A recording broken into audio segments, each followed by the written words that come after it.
Assalamualaikum warahmatullahi wabarakatuh.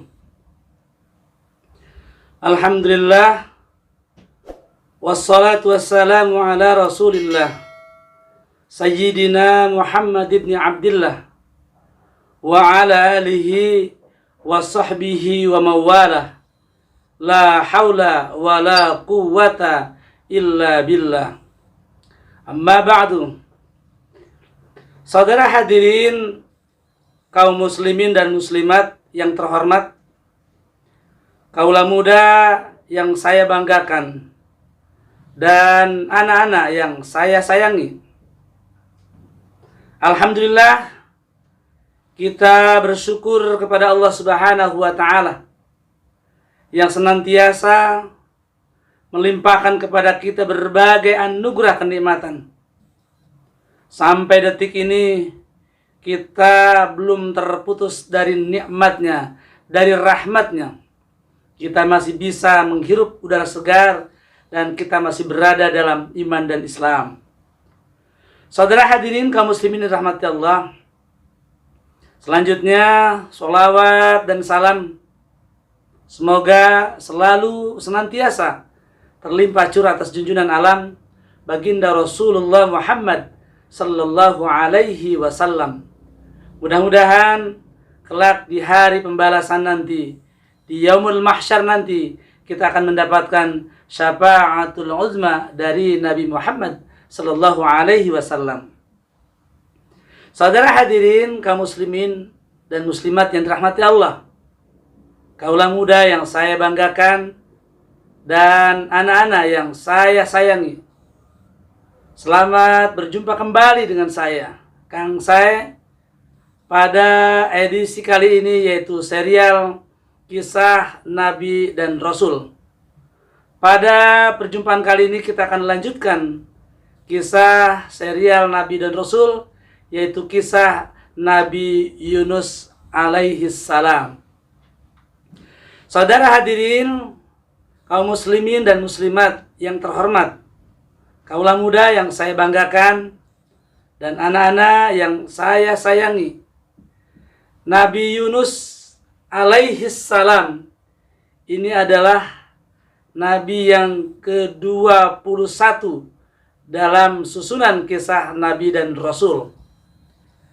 Nabi Yunus alaihissalam, kalau kita lihat dari keturunan atau silsilah keluarga, Nabi Yunus bin Mata ataupun bin Abi Mata. Abi Mata bin Benyamin. Benyamin ini merupakan saudara dari Nabi Yusuf alaihissalam. Abi Mata bin Benyamin, Benyamin bin Yakub, Yakub bin Ishak, Ishak bin Ibrahim, Ibrahim bin Nuh, Nuh, dan selanjutnya sampai ke Nabi Adam alaihissalam. Saudara hadirin kaum muslimin rahmati Allah, kaula muda yang saya banggakan dan anak-anak yang saya sayangi, Nabi Yunus alaihissalam di dalam Al-Quran disebutkan sebanyak 4 tempat atau 4 surat. Yang pertama yaitu disebutkan di dalam surat Yunus. Surat Yunus pada surat yang ke-90, surat yang ke-10 maksud saya, pada ayat yang ke-98. Lalu disebutkan pula di dalam surat Al-Anbiya, surat yang ke-21, yaitu pada ayat yang ke-87 dan sampai ayat yang ke-88. Lalu kisah Nabi Yunus alaihissalam juga disebutkan atau tercatat di dalam Al-Quran, yaitu di dalam surat As-Saff, surat yang ke-37, pada ayat yang ke-139, 140. Kemudian kisah Nabi Yunus juga diceritakan, dikisahkan atau ditulis di dalam Al-Quran, di dalam surat Al-Qalam, surat yang ke-68 pada ayat yang ke-48 sampai ayat yang ke-50.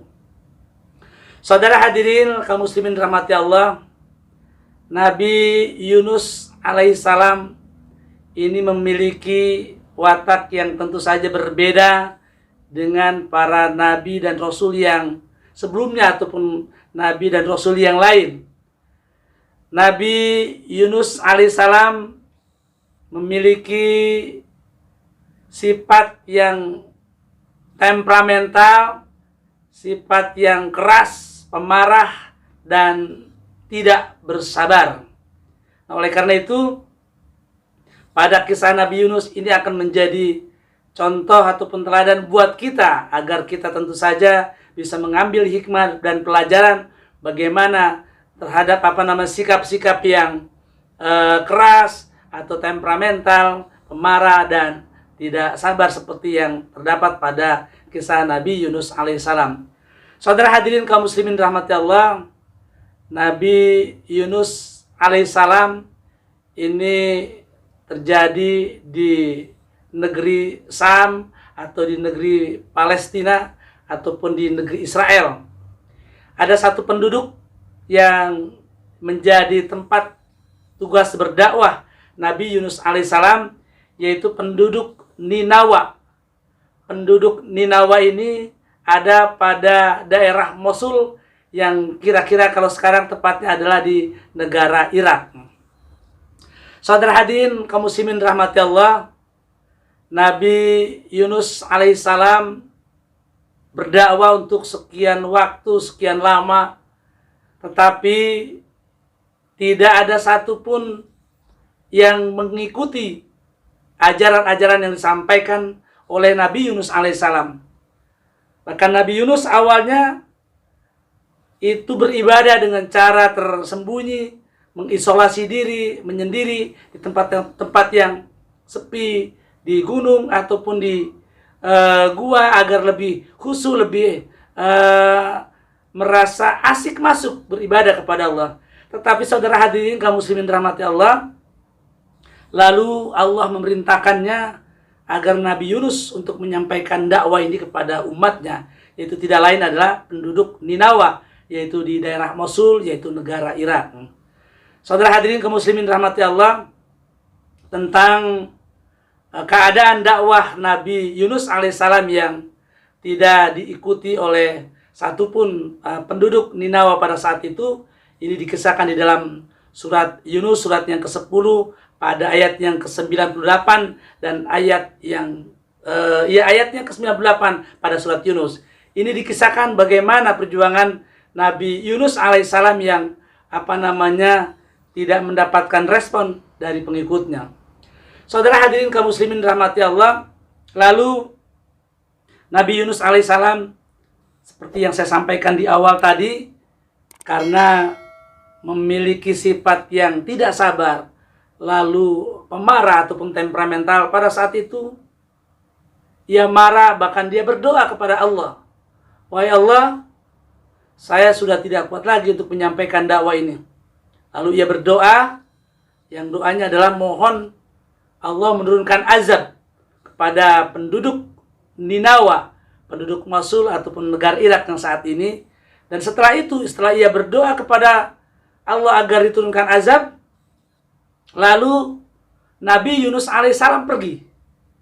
Ia tidak melanjutkan dakwanya, dengan rasa amarah dia pergi meninggalkan masyarakat atau penduduk Ninawa.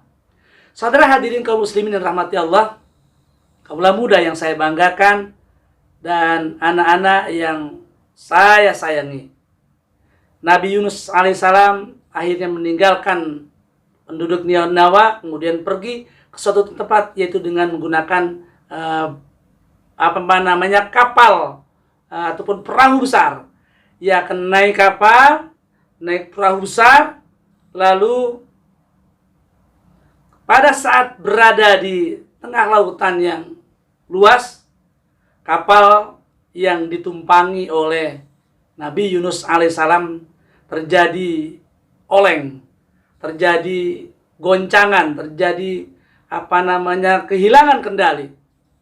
Dan pada saat itu para penumpang yang ada di kapal tentu saja sudah berteriak histeris dan merasa ketakutan. Lalu ada di dalam kapal tersebut ada orang tua yang dipandang sangat luas pengetahuannya dan bisa memprediksi hal-hal yang gaib.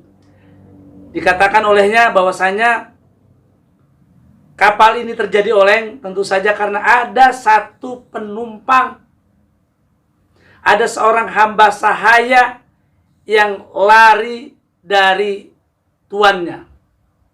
Saudara hadirin kaum muslimin rahmati Allah, kaulah muda yang saya banggakan dan anak-anak yang saya sayangi, tentu saja tidak ada yang mengaku. Penumpang kapal tidak ada yang mengaku siapa yang dikatakan tadi adalah seorang hamba saya, ada seseorang yang lari dari kawannya, seseorang yang lari dari tuannya, seseorang yang lari dari masyarakatnya. Lalu saudara hadirin, dilakukan sebuah pengundian, pengocokan dengan konsekuensinya siapa yang keluar nama dalam undiannya, maka dia yang harus diceburkan ke dalam lautan. Ini demi menyelamatkan penumpang yang begitu banyak yang terdapat di dalam kapal. Saudara hadirin kaum muslimin rahmati Allah, ketika dilakukan sebuah pengundian, maka yang keluar, yang muncul nama itu adalah Nabi Yunus alaihissalam. Nabi Yunus alaihissalam. Tetapi saudara hadirin, ketika itu dalam satu kisah disebutkan tidak satu kali pengundian itu dilakukan, yang kedua kali, bahkan yang sampai ketiga kali, nama yang keluar itu adalah Nabi Yunus alaihissalam. Akhirnya saudara hadirin, untuk menyelamatkan penumpang kapal yang tentu saja sangat banyak pada saat itu, maka salah seorang yang harus dilemparkan ke laut adalah Nabi Yunus alaihissalam.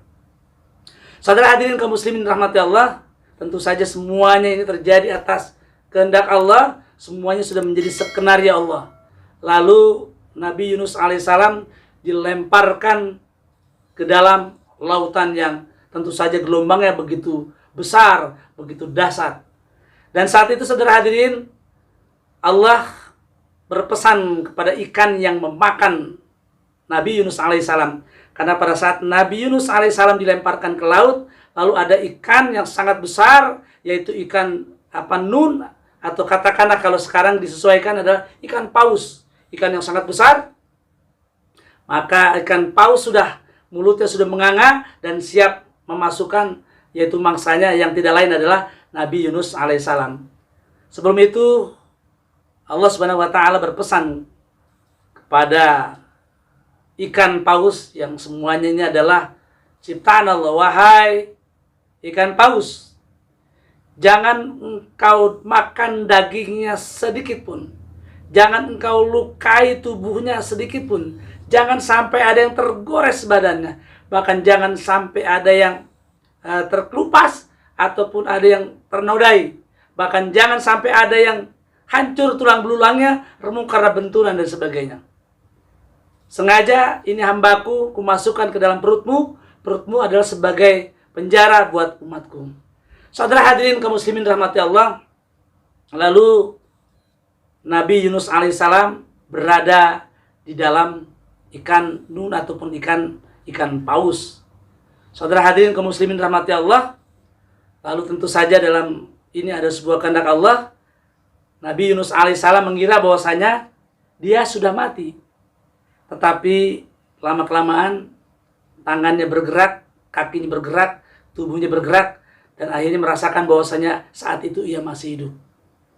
Dan hal yang menarik saudara hadirin, kaum muslimin rahmati Allah, kaulah muda yang saya banggakan dan anak-anak yang saya cintai, yang saya sayangi. Di dasar lautan itu ternyata makhluk Allah pada saat itu terdengar berzikir. Dan zikir, tasbih, makhluk di dasar laut itu terdengar oleh Nabi Yunus alaihissalam yang saat itu berada di dalam ikan paus. Kemudian saat itu Nabi Yunus alaihissalam tentu saja dengan bimbingan Allah mendapatkan hidayah.